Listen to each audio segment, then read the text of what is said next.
같은 교회 안에서 신앙생활을 하고 또 같은 말씀을 가지고 같은 하나님을 섬기고 또 그 같은 예수 그리스도의 이름으로 기도하고 그런데 우리가 보면 그 사람마다 신앙의 열매도 틀리고 신앙의 깊이도 틀리고 그 사람을 통해서 나타나는 신앙의 결과들도 다릅니다. 똑같은 교회에서 신앙생활하고 똑같은 말씀을 듣고 똑같은 목사님, 그런데 어떤 사람들은 신앙이 굉장히 이렇게 성숙을 해요. 성장하고 성숙하고 열매도 풍성하고. 근데 어떤 사람들은 별 열매가 없고 또 성장도 안 하고 성숙도 없어요. 그 왜 그럴까? 똑같은 예수 그리스도 이름으로 기도하고 똑같은 하나님을 우리가 섬기는데 어떤 사람은 기도의 능력이 나타나고 어떤 사람에게는 전혀 기도의 능력이 안 나타난다.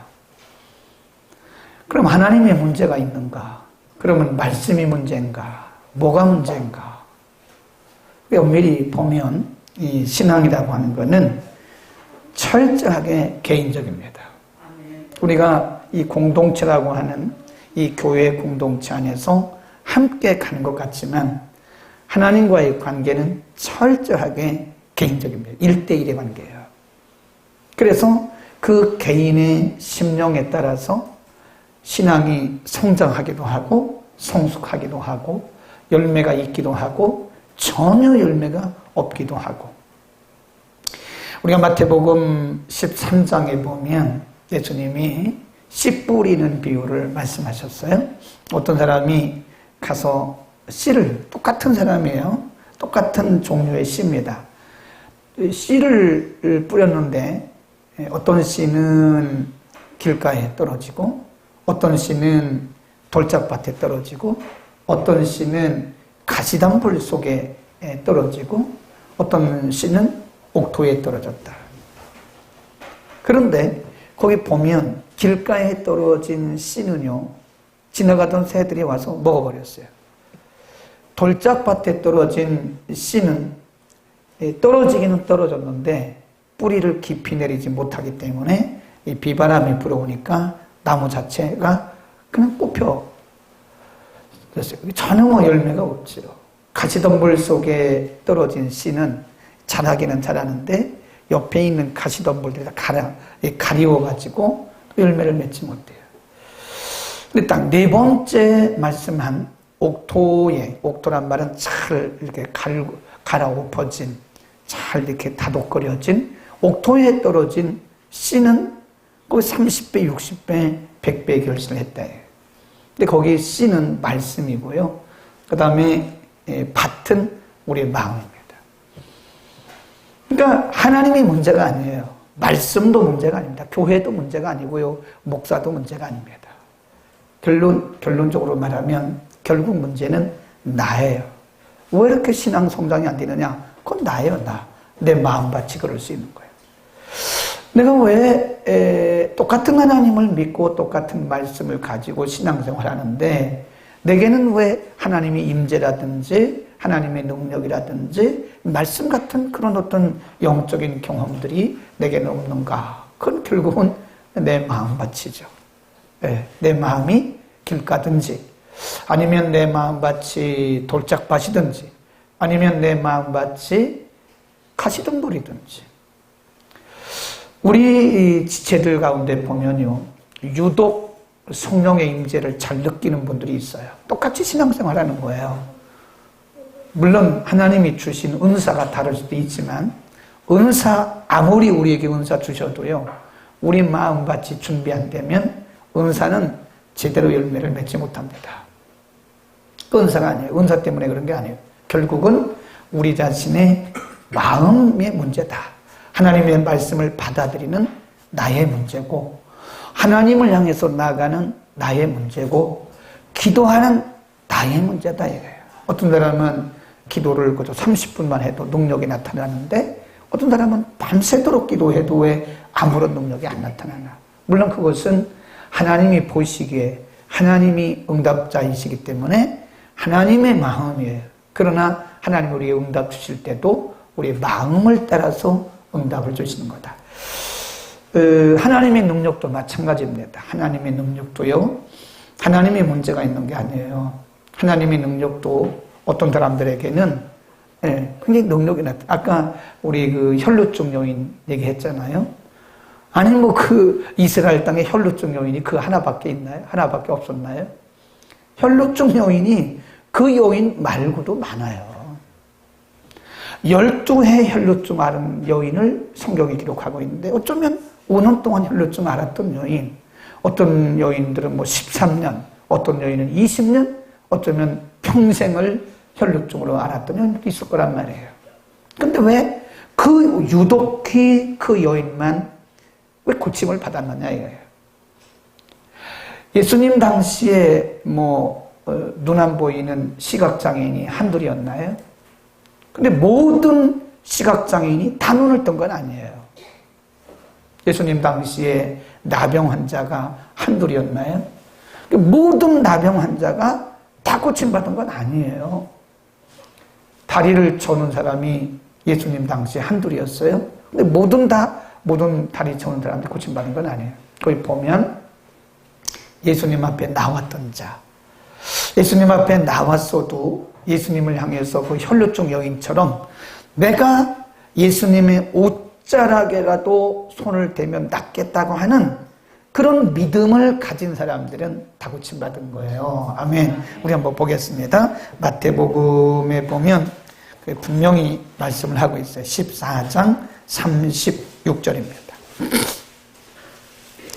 자, 마태복음 14장 34절부터 읽을까요? 34, 35, 36. 자, 14장 34 시작. 저희가 건너가 게네사렛 땅에 이르니 그곳 사람들이 예수신 줄 알고 그 근방에서 두루 통제하여 모든 병든 자를 예수께 데리고 와서 다만 예수의 옷가에라도 손을 대게 하시기를 간구하니 손을 대는 자는 그랬어요. 그죠? 손을 대는 자는 다 나음을 받았다. 거기 예수님 앞에 나왔다고 그래서 다 고침받은 건 아니에요. 예수님께 손을 대는 자, 믿음을 가지고 예수님께 손을 대는 자는 다 나음을 받았대요. 그 근방에 사람들이 소문을 냈어요. 여기 예수님 오셨으니까 예수님 만나면 여러분의 질병이 고침받을 수 있습니다. 소문냈어요. 그러니까 그 근방에 있던 병자들이 다 온 거예요. 어떤 성경에 보면 그 이스라엘 땅에 있는 병자들이 다 모인 것 같다 그랬어요. 근데 거기 왔던 병자들이 다 고침받은 건 아니에요. 누가 고침받았어요? 손을 댄 자마다. 그게 중요한 거예요. 예수님께 믿음을 가지고 간절한 마음을 가지고 혈루증 여인처럼 손을 댄 자는 다 낫다 이거예요. 아멘. 그러니까 신앙은 극히 개인적이에요. 근데 공동체에서 우리가 신앙생활을 하지만요, 똑같은 질병이라도 똑같은 문제라도 똑같은 환경이라도 어떤 사람은 고침받고 해결되고 어떤 사람은 새로워져요. 근데 똑같은 환경이고 똑같은 문제인데 어떤 사람은 여전히 문제가 해결이 안 된다 이거예요. 물론 거기에 뭐 여러 가지 이유와 원인이 있겠지요. 그러나 우리가 믿음으로 볼 때는 그 사람의 문제라, 그 사람의 문제. 정말. 네. 그래서 우리는 이런 생각을 가끔 해야 돼요. 그냥 예수 믿는 거를 그냥 종교생활 하듯이 하지 말고 정말 나는 예수님을 인격적으로 만났는가. 그래서 고린도후서 12장 2절에 보면 너희 안에 예수가 계신 줄을 스스로 시험해봐라. 영어 성경에 보면 examine yourself. 너 자신을 한번 시험해보라 이거야. 그래서 내 안에 예수께서 계신 줄을 내가 스스로 알지 못하느냐? 그러면 너는 버려온 자다 이거야. 사도 바울이 늘 자기를 쳐서 복종시켰던 게 뭔지 아세요? 다른 사람들은 다 예수 믿고 구원하게 만들고 자기는 지옥에 떨어질 수 있다는 거예요. 다른 사람들에게 복음을 전해서 다 예수님 가르쳐 놓고 복음 전해놓고 다 천국 가게 만들고 자기는 지옥 갈 수도 있다는 거예요. 그래서 그것이 두렵다는 거예요. 그것이 두려워서 사도 바울은 늘 자기 자신을 돌아보는, 저는 이렇게 생각해요. 우리가 매주일 예배를 드리잖아요. 그러니까 일주일에 한 번 예배 드리는 썬데이 크리스찬들도요, 안 빠지고 오면 1년에 52번 예배를 드립니다. 썬데이 크리스찬보다 조금 난 사람들이 조금 난 사람인데 밤 예배를 온다 그럽시다. 그러면 104번입니다. 1년이면 104번 예배를 드려요. 수요 예배 온다 합시다. 수요 예배를 안 빠지고 계속 와요. 그런 분도 별로 없지만 빠질 분도 많이 있잖아요. 그러면 몇 번이에요? 150, 535, 150 몇 번이에요? 6? 156인가? 이런 생각을 해야 돼요. 제가 어떤 책에서 읽었는데 과연 우리가 156번의 예배를 드리는 열심 있는 성도인데 정말 내가 하나님께 드려지는 그런 예배를 몇 번이나 드렸나요? 몇 번이나 드렸을까? 하나님의 임재를 내가 경험하고 하나님이 내 예배를 흠양하셨다라고 인정할 만한 그런 예배를 과연 우리는 몇 번이나 드렸을까? 이게 중심의 문제예요. 그 다음에 두 번째 부류가 있는데 마태복음 13장으로 갑니다. 예수님께 나와서 손을 대는 자는 다 고침을 받았어요. 그런데 13장 53절 보세요. 예수님이 그의 고향으로 갔습니다. 고향은 나사렛입니다. 갈릴리 지경. 53 시작. 예수께서 이 모든 비유를 마치신 후에 거기를 떠나서 고향은 나사렛입니다. 갈릴리 나사렛. 예수님이 원래 고향은 베들레헴에, 예루살렘에 있는 베들레헴인데 그 원래 제2 고향이 뭐냐면 저 위에 갈릴리예요. 갈릴리로 가신 거예요. 다시 54 시작. 고향으로 돌아가사 저희 회당에서 가르치시니 저희가 놀라가로되 이 사람의 이 지혜와 이런 능력이 어디서 났느뇨? 이는 그 목수의 아들이 아니냐? 그 모친은 마리아, 그 형제들은 야고보, 요셉, 시몬, 유다라 하지 않느냐? 그 누이들은 다 우리와 함께 있지 아니하냐? 그런즉 이 사람의 이 모든 것이 어디서 났느뇨? 하고 예수를 뭐 했어요? 배척했어요. 똑같은 예수님이 똑같은 능력으로 똑같은 복음을 가지고 가서 갈릴리 지역에서 복음을 전하는데 아까 14장과는 전혀 딴판이에요. 전혀 딴판. 14장에 있는 사람들은 예수님께 간절한 마음을 가지고 와서 손을 댔는데 손을 대는 자들은 다 났어요. 그런데 갈릴리 사람들은요, 예수님을 알기를 저 목수 아들 아니야? 저 마리아 아들 아니야? 그래서 예수님을 하나님으로 본 것이 아니라 예수님을 자기들과 똑같은 사람으로 본 거예요. 그래서 배척했어요. 그 뒤 보세요. 그걸 뭐라고 했나? 예수께서 저희에게 다시 한번 배척부터 하겠습니다. 배척부터 시작. 다시 시작. 예수를 배척한지라 예수께서 저희에게 말씀하시되 선지자가 자기 고향과 자기 집에서는 존경을 받지 않음이 없느니라 하시고 저희의 믿지 않음을 인하여 거기서 많은 능력을 행치 않았다. 14장은 저희의 믿음을 인해서 예수님이 기적을 베풀었고요. 나사렛에서는 저희의 믿지 않음을 인해서 예수님이 능력을 행하지 않아요. 예수님이 능력이 없어 그런 게 아니에요. 제가 늘 얘기했잖아요. 하나님은 은혜를 값싸게 막 던지지 않습니다. 은혜를 받을 만한 자에게 주세요. 틀림없습니다.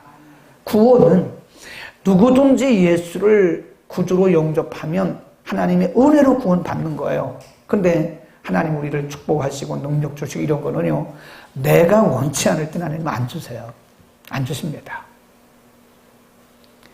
정말 내가 하나님 앞에 간절한 마음을 가지고 그 혈루증 여인처럼 말이에요.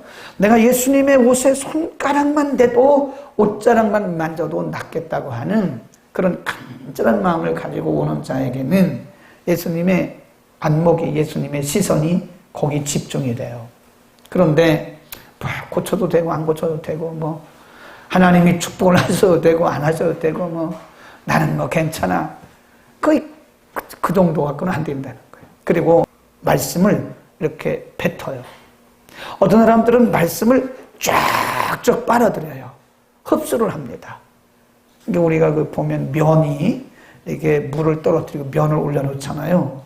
그러면 그 면이 물을 쫙 흡수를 합니다. 나이론이죠, 나이론. 나이론은 갖다 놔도요, 하나도 흡수를 안 해요. 그러니까 어떤 분들은 마음이 나이론 같아, 나이론. 옛날 어른들은 나이론 그랬죠, 나이론. 나이론 같아요. 그래서 말씀을 탁 던지면 이게 탁 받아먹고 반응이 탁 나타나야 되는데 이것을 팍 튀어 이렇게. 말씀이 팍 튑니다. 아니, 그걸 모르면 목회 못하죠. 근데 전도사님은 몰라, 아직. 인재 신빙이기 때문에 알려고 할 것도 없고 알 수도 없어요. 이제 전도사 임명받은 사람이 뭘 알겠어요. 네. 몰라요. 모른다고 말하는 게 맞아. 우리 같이 이렇게 고수가 도사가 된 사람들은 벌써 이게 영적 감각이라는 게 있어요. 이거 대충 얘기해 보면 알아요. 네. 그래서 우리가 집회를 가보면 딱 들어가서 그 교회 가서 한 5분만 설교해 보면 이 교회는 은혜를 받겠구나, 못 받겠구나 다 알아요. 틀림없이 맞습니다.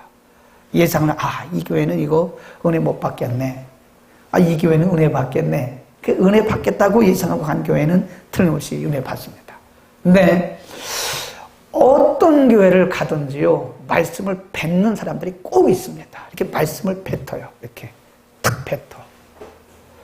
하나님의 말씀이 들어오잖아요. 우리에게 전달되는 말씀을 쫙 흡수를 해야 되는데 말씀을 탁 뱉어요. 그리고 그런 분들을 보면 그거야 뭐 본인 자유니까 어쩔 수는 없는데 인간적으로 불쌍해. 딱해 보여요.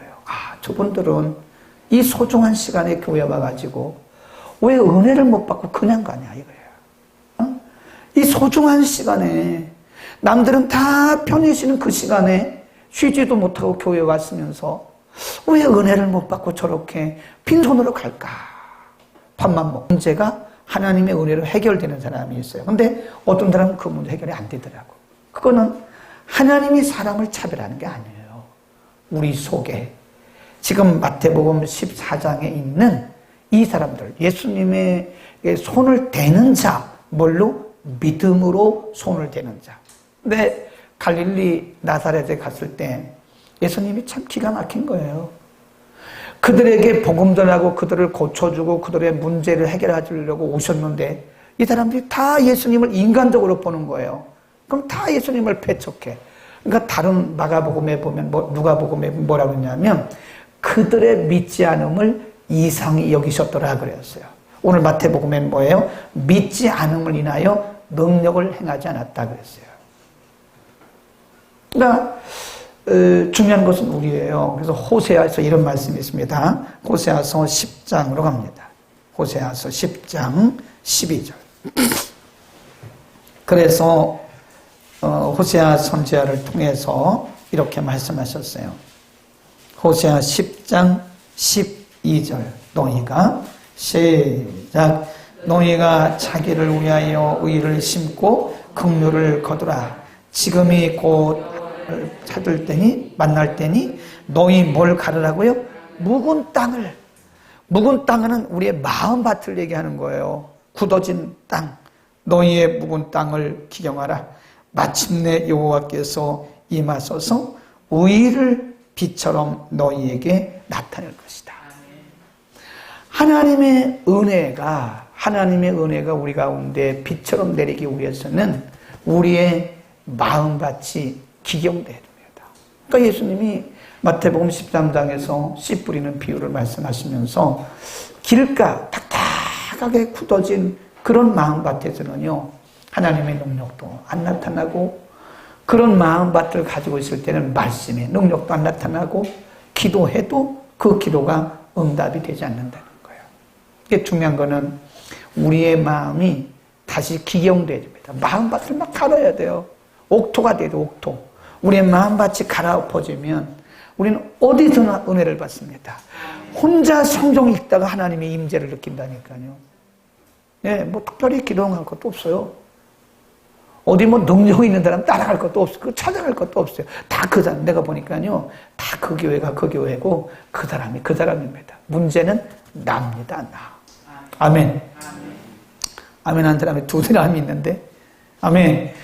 그러니까 뭐 특별한 거 없어요. 저는 뭐 이렇게 좀 20대, 30대 때는요, 막 긍정한 사람들이라고 생각했어요. 근데 이제 나이가 들어서 보니까 다 사람은 똑같아요. 의인도 없고요. 사람은 다 거기서 거기입니다. 그 옛날 어른들이 말하기를 50보, 100보다 그랬어요. 뭐 특별히 잘난 사람도 없고 특별히 못난 사람도 없어요. 사람들은 하나님이 다 거기서 거기 그렇게 겸손하게 살라고 그렇게 만들어 놓으셨어요. 그러니까 중요한 것은 뭐 어디 가서 그런 게 아니에요. 중요한 건 내가 어디 있든 간에 내가 마음밭이 기경되어 있으면요, 여기 주일학교 교사가 와서 설교를 해도요, 다 은혜 받습니다. 근데 여기 내 마음이 기경되지 않았잖아요. 예수님이 오셔도 은혜 못 받아요. 여기 예수님이 오셔서 설교를 해도 은혜 못 받습니다. 중요한 것은 오늘 그게 중요한 게 아니고 우리 마음밭을 기경해야 돼요. 그래서 내 마음밭을 기경하고요, 간절함이 회복되도록 하나님 앞에 하나님 간절함을 회복시켜 주세요. 하나님, 내 첫사랑이 내가 옛날에 기도할 때는 눈물도 있었고 내가 하나님 말씀 읽고 들을 때는 하나님의 임재도 경험했고 그랬는데 내가 예배 드릴 때는 하나님과의 그 만남도 있었고 하나님의 영감도 풍성했는데 어느 시점부터 내가 왜 이렇게 메말라 있나요? 여러분, 분명히 우리 가운데 갈급함이 없다라고 하는 거는요, 내가 지금 영적으로 적색 신호를 받고 있는 거예요. 갈급함이 없어요. 이게 마지막 시대가 되면 사람들이 갈급함이 없어집니다. 우리가 찬양 가사도 있잖아요. 갈급함 채우네. 마음이 상한 자를 돌보시는 주님. 마음이 상했단 말은 그게 바로 시편에서 다윗이 말씀했던, 다윗이 고백했던 갈급한 마음, 간절한 마음이에요. 오늘 저녁에 우리 한번 그렇게 기도해 보시길 바랍니다. 혈루증 여인의 그 마음을 가지고, 그 믿음을 가지고 정말 예수님의 옷자락을 만지는 그런 심정을 한번 기도해 보세요. 아멘. 그러면 오늘 여기서 기적이 나타나요. 오늘 여기서 사람들이 하는 말에 너무 이렇게 우리가 집착하면 안 됩니다. 마귀는 자꾸 사람들의 말에 집착하게 만들어요. 그래서 보세요. 어떤 사람은 그 우울증에 걸렸는데 그 사람은 왜 우울증 걸렸냐면 그냥 지나가는 사람들이 한마디 했다는 거예요. 지나가는 사람이 저 사람 얼굴이 왜 저래? 이렇게 했다는 거예요. 헤어나오지를 못해요. 그건 좋은 말도 마찬가지. 그냥 칭찬한 약인데 자기가 진짜로 막 그 잘난 줄 알고 마귀가 자꾸 바람을 넣어가지고 그 교만의 영이 쑥 들어가는 사람도 있더라고. 근데 우리는 사람들이 하는 말을 잘 들을 때도 필요합니다. 좋은 얘기는 잘 귀담아 들어야 돼요. 그러나 어떤 경우에는 우리에게 불가능하고 때로는 우리에게 이건 불가능해요. 또 불신앙적으로 안 돼요. 이렇게 한 말에 우리가 집착하잖아요. 그럼 우리는 점점 말씀으로부터 떠나고요. 우리의 믿음이 점점 흔들리기 시작하는 거예요. 우리가 민수기 13장에 보면 13장 14장에 가나안 땅을 정복하고 돌아온 12명이 와서 보고를 하는데 10명은 아주 부정적인 불신앙적인 보고를 하는 거예요. 근데 사람들은요, 대부분 그런 말에 더 집중합니다. 집중해요. 여호수아와 칼렙이 수없이 말했어요. 여러분, 이러지 마세요. 비록 그 땅이 그렇지만 안악자손이 있고 철병거가 있지만 하나님 그들보다 크시고요. 하나님이 함께 하시면 그들은 우리의 밥이에요. 그러니까 아무리 얘기를 해도 안 들어요. 안 들어. 그러니까 그 사람들 다 죽었어요. 여호수아 칼렙만 살았다니까요. 10명이 하는 불신앙적인 부정적인 얘기는 쏙쏙 들어와요. 그리고 거기에 집착을 해가지고 모세를 원망하고 아론을 원망하고 하나님을 향해서 막 원망하다가 다 죽었잖아요. 그러니까 마귀는 그렇게 자꾸 불신앙적이고 부정적인 말을 하는 일에 집착하게 만들어요. 우리의 생각 거기에 딱 꽂히게 만들어요. 그래서 거기에 매여가지고 기도하면서도 이거 기도한다고 되나 막 이래요. 근데 전에 제가 얘기했잖아요. 어떤 사람이 굉장히 다급한 문제를 가지고 금요기도 왔어. 이런 것처럼 금요기도 왔는데 실컷 기도해놓고 가면서 자기들끼리 가면서 내가 지나가다 들은 얘기예요. 그래. 그 애가 아빠 뭐 이게 뭐 기도한다고 돼요? 그러니까 아빠가 하는 얘기가 야 기도하면 되지. 이렇게 말하면 그분은 진짜 집사님이에요. 근데 그렇긴 하지. 이게 뭐 기도한다고 되냐? 이게 뭐 기도한다고 되냐? 그 기도 헛거예요, 헛거. 지금까지 기도하고 2시간 동안 예배드리고 뭐 찬송하고 뭐 믿으면 하겠네 이런 거 다 헛거인 거예요, 헛거. 다 물거품이에요. 아니 그 찬송 부를 때는 보면 믿으면 하겠네 막 펄펄 뛰고 막 이러더라고요. 이 필리핀 지체들이 보면요 예배 드릴 때는 그 찬양할 때는 막 펄펄 뛰고 난리 납니다. 근데 예배 드릴 때는 다 졸고 앉아있어요. 말씀 들을 땐 졸고 앉아있어요. 내가 이거 다 의미가 없다. 물론 의미가 전혀 없는 건 아니지만 이 사람들은 말씀을 들어야 믿음이 자라고 말씀을 들어야 능력이 임하는 거지 찬송할 때는 그렇게 펄펄 뛰더니 말씀 들을 때는 다 졸고 앉아있으면 이게 뭐 하는 거냐고 내가 뭐 그런 적도 있어요. 실컷 기도해놓고 가면서 다 쏟아버리고 가는 거야. 이게 뭐 기도한다고 되냐. 자, 기도하면 됩니다. 시작. 기도하면 됩니다. 기도하면 되는 거죠. 오늘 저녁에 한번 야곱이 야복강가에서 그 하나님의 사람이 나타났을 때 당신이 나를 축복하지 않으면 못 간다. 그리고 그 바짓가랭이를 자꾸 안 놓잖아요. 그러니까 나중에 야곱의 환도뼈를 탁 쳤어요. 그러니까 나중에 야곱이 절개되잖아요. 그런 마음을 한번 기도해보자고. 아멘. 우리 기도 안 오신 분 중에 어떤 분은 그래서 하는데 시끄럽다고. 기도 소리가 시끄럽다고. 속으로 덜 배고프다. 사람이 배고프면요 그게 안 들립니다. 남들이 하는 기도 안 들리고요 음악이 크든 적든 그게 문제가 내가 지금 다급한데 무슨 그게 문제예요. 아직 덜 배고픈 거예요. 배고파 봐봐. 정말 내가 다급해봐요. 정말 다급하면 그게 문제가 아닙니다. 오늘 저녁에 한번 멋지게 우리 마음의 문제입니다. 그러니까 손을 대는 자는 딱 났어요. 오늘 저녁에 다 고침받기를 축원합니다. 문제가 다 해결되기를 바랍니다. 그래서 간절한 마음을 한번 토해내고 오늘 간증이 있기를 축원합니다. 거룩하신 우리 하나님 아버지, 이 밤에 우리를 불러주시